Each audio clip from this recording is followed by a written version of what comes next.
You know him as the Piano Man, the voice behind some of the most unforgettable songs of all time. But what if I told you the guy who wrote those amazing ballads was also a Golden Gloves boxer? Yeah, today we're getting into the incredible, surprising story of the one and only Billy Joel. So let's just start with a number, a really big number. 160 million. That's how many records Billy Joel has sold. It's almost impossible to wrap your head around, and it makes him one of the best-selling artists in music history. That alone is just a staggering legacy. But you know, a number like that, as huge as it is, it's just the tip of the iceberg. It doesn't even begin to tell the whole story. The man behind the music is this fascinating mix of artist, fighter, storyteller, and craftsman. And that's the story we're going to dive into right now. Here's our game plan. We'll start with a song that gave him his famous nickname, Piano Man. Then, get ready for this, we're going to step out of the lounge and into the boxing ring. From there, we'll see how his Long Island roots totally shaped his stories, uncover a really surprising passion for boat design, and finally, we'll look at the incredible legacy he's built over the decades. All right, first up, let's talk about the song. You know the one, the song that pretty much made him a household name and gave him that iconic title. So before he was selling out stadiums, Billy Joel was like any other musician, just trying to pay the bills. After a pretty rough start with an early album, he found himself out in LA, playing piano in this little lounge called the Executive Room. And to kind of fly under the radar, he used a different name, Bill Martin. And that experience, being Bill Martin in that bar, became the direct inspiration for his absolute masterpiece. He wasn't just playing chords, he was observing. He was watching the lives of all the regulars unfold, the lonely folks, the hopeful ones, the dreamers at the bar. He took all those little observations and wove them into the lyrics of Piano Man, basically immortalizing the people in that bar forever.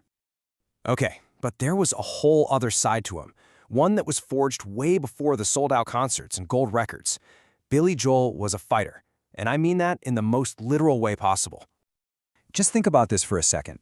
You've got these two completely different identities living in one person. On one hand, he was this musical prodigy, starting piano lessons when he was just 4 years old. But on the other hand, he was a tough kid from Long Island who stepped into the amateur Golden Gloves boxing circuit. It's just wild. So, why on earth would a pianist take up boxing? Well, it was actually pretty simple. Self-defense. As he tells it, he was getting bullied for being the kid who carried piano books around. But instead of quitting music, he decided he needed to learn how to fight back. You gotta love that practical solution. And get this, he wasn't just messing around in the ring, he was actually really good at it. Out of 24 amateur fights, he won an incredible 22 of them. Turns out, he had a real knack for the sweet science. But that fighting career came to a very sudden stop. In his 24th and final fight, he took a punch that broke his nose. And that was it for him. He decided right then and there to hang up the gloves for good and focus completely on music. The world of music is probably pretty thankful for that one punch.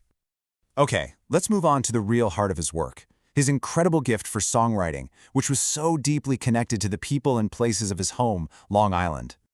The late 70s and early 80s were just a creative explosion for him. It was unbelievable. Starting with The Stranger in '77, he went on this incredible run, just dropping hit album after hit album. 52nd Street went to #1, Glass Houses gave him his first #1 single. I mean, he was quite simply one of the biggest stars on the entire planet. So, what was his secret sauce? Why did these songs connect with so many people? It's simple, really. He wrote what he knew. His lyrics are just jam-packed with these vivid characters and settings pulled directly from his life on Long Island. From the story of Brenda and Eddie to the struggles of local fishermen, he gave a voice to the everyday lives of the people he grew up with.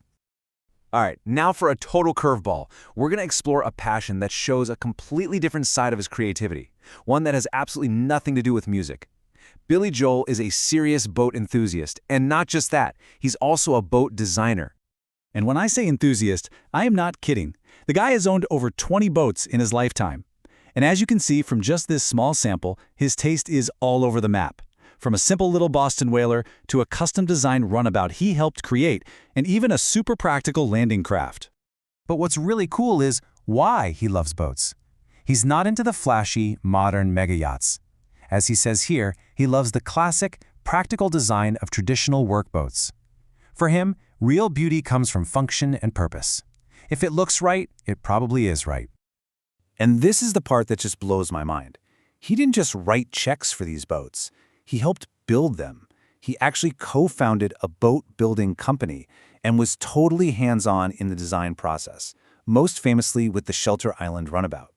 He would literally sit there and sketch out his ideas for naval architects to turn into a real boat. Finally, let's just take a moment to appreciate the sheer weight of his career and all the incredible honors he's received for his contributions to music and culture. It's truly something else. I mean, you're looking at some of the highest honors any artist can ever hope to achieve.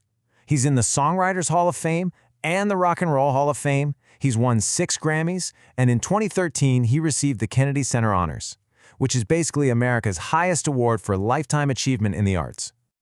But you know, for his Rock and Roll Hall of Fame induction back in '99, what made that night so special was who gave him the award. The one and only, the legendary Ray Charles. Joel grew up idolizing Ray Charles, so to be inducted by his personal hero, wow, that's an incredibly powerful full-circle moment right there. So that kind of brings us to the big question, right? Beyond the hits, beyond the numbers, what really defines a legend? Is it the 160 million records? Is it the Grammys? Or is it something more? Maybe a legend is defined by that unique combination of all their parts. The boxer who learned to defend himself, the storyteller who made his hometown famous, the craftsman who designed boats, and, of course, the musician who gave us the soundtrack to our lives. What do you think?